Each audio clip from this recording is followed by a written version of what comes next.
if you had to put a name to the conspiracy that's come down to us through the ages, that some call the Illuminati, some other people call it other things, but I think if you boil it down to its purest, simplest form, you would identify it essentially as Freemasonry. Now that might surprise some of you, but understand that Masonry has been around a long, long time. It may not have always been called Freemasonry, but Masons itself brag about the fact that their first Mason was Tubal-Cain. Now Tubal-Cain, if you know your Bible, was the seventh man from Adam by way of Cain, and he was the guy that invented metalworking. And he is supposedly the first Mason. Now that's pretty far back to start a conspiracy. Then of course you have the flood. After the flood, the Masons say that the first Mason was Nimrod. Now of course we all know who Nimrod was. He's the guy that helped build the Tower of Babel. That's pretty good Masonry. He was the person who basically had the idea for a one world government. He wanted to start a United Nations. He had all these great ideas, you know, one world government, all this kind of stuff, new world order. And God had other ideas. And God came down and he cast confusion and changed the languages of the people. So they went and scattered abroad on the earth. That basically tells us what God thinks about the United Nations. This caused the conspiracy to go underground. And for centuries it existed in various forms. And if you look in the books, the literature of Masonry, you will find that Masonry says it is the direct linear descendant from the ancient mystery religions, from the ancient fertility cults. Now what does that mean? That sounds sort of exciting and mysterious and exotic.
القارة الأمريكية يعني اكتشفت عند وصول كولومبوس إليها سنة 1492 وظلت يعني سنوات طويلة غير يعني مستعمرة من الأوروبيين.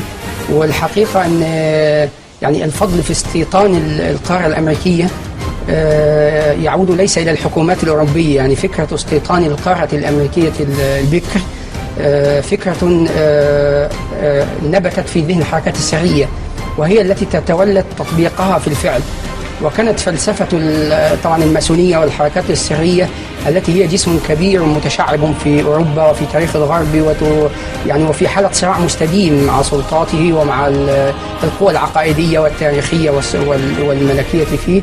كانت فكرة هذه الحركات أن القارة الأمريكية أرض بكر وخالية من العوائق، فليس فيها سلطات وليس لها تاريخ وليس فيها عقائد وليس هناك حواجز تحول بين من يسيطر عليها وبين أن يشكل مجتمعا جديدا بأفكاره هو وبأهدافه هو ولغاياته هو، وأن يسير هذا المجتمع أو هذا العالم الذي سوف يتكون إلى حيث يريد.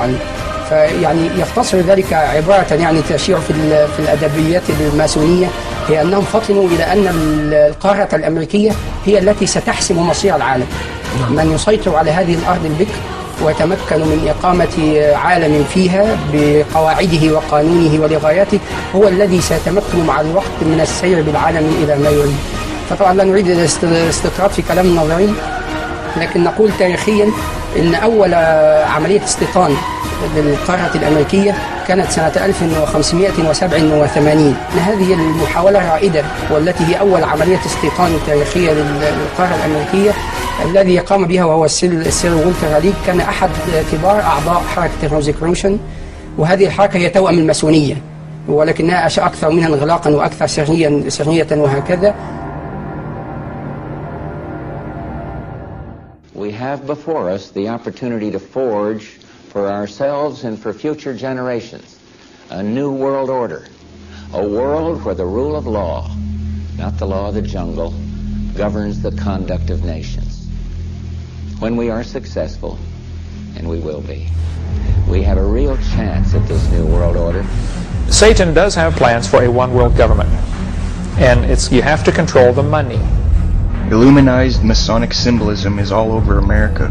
On the back of the dollar bill on the left-hand side above the pyramid it says Annuit Coeptus, which means our enterprise is now a success, or a crowned success. So what enterprise does it mean? Well, Novus Ordo Seclorum near the bottom, Novus meaning new, Ordo is order, Seclorum is where we get our word secular, meaning the world. So it means new order of the world, simply new world order. So what it's saying is the New World Order is now a crowned success. This was put on the dollar bill in 1934. 1934 is when the Federal Reserve took total control of the United States monetary system. The Fed is essentially controlled by two Illuminati bloodlines, the Rothschilds and the Rockefellers.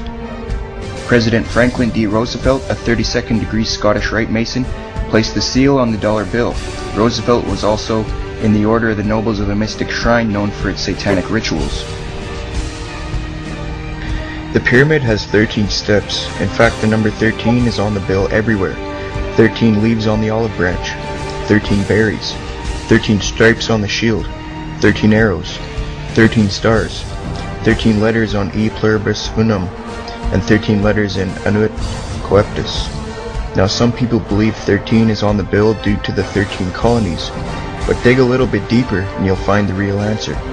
13 also represents the 13 top Illuminati families that he traced back to the late 18th century and the early 19th century. He is credible, and that's why he was framed by the government and thrown in a cage. 1776 is in Roman numerals near the bottom. Some think it's because of the founding of the country. Another case of subliminal, indirect, reverse psychological propaganda. 1776 is when the Illuminati was formed. The New World Order. Another striking fact is that the eagle has 32 feathers on the right wing, the number of ordinary degrees of the Scottish Rite. There's 33 feathers on the left wing, representing the 33rd degree.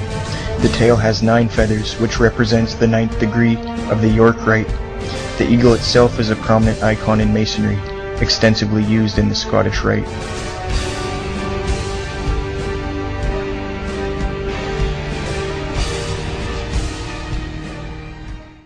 Many of the United States presidents have blood relations with each other. The Bush lineage has blood ties to a great number of former presidents. George Washington, Millard Fillmore, Franklin Pierce, Abraham Lincoln, Ulysses Grant, Rutherford Hayes, James Garfield, Grover Cleveland, Teddy Roosevelt, William Taft, Calvin Coolidge, Herbert Hoover, Franklin Roosevelt, Richard Nixon, and Gerald Ford. Arion points out in his work that Bush is closely related to every European monarch on and off the throne, and has kinship with every member of Britain's royal family. Bush's family tree can be documented as far back as the early 15th century.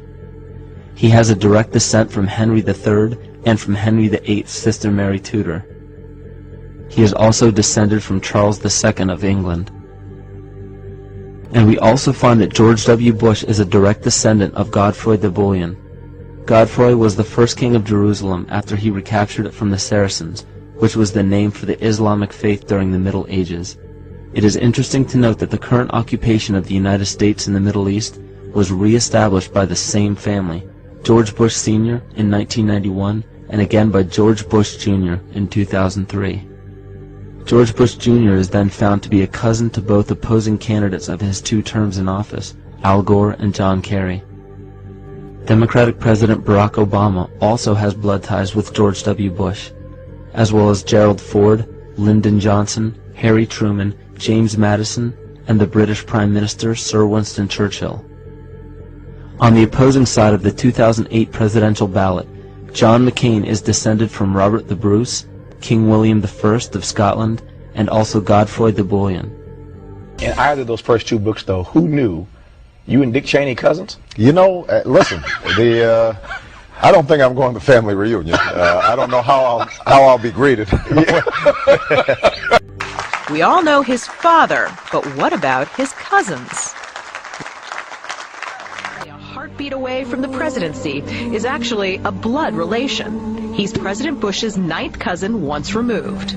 Cheney's cousin Barack Obama is also Bush's 11th cousin. President Lincoln was President Bush's 7th cousin 5 times removed. And Bush shared more than just a ballot with John Kerry.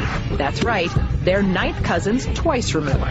Trace the family tree far enough, and you get Madonna, Celine Dion, and Tom Hanks. Christine, you've heard the adage politics makes strange bedfellows. Apparently politics also makes for strange relations. Thanks to the New England Historic Genealogical Society, we now know the presidential candidates are related to a host of famous and historic figures. In this primary campaign. I opposed this war in 2002. But do you know their relatives? Obama is distantly related to 6 presidents: George W. and George H.W. Bush, Gerald Ford, Lyndon Johnson, Harry S. Truman, and James Madison. Obama's family tree also includes Sir Winston Churchill and Civil War General Robert E. Lee. Thank you all. Thank you. She's also related to beatnik author Jack Kerouac and the wife of Prince Charles of England. John McCain's ancestry was more difficult to trace, but it's known he's the 6th cousin of First Lady Laura Bush.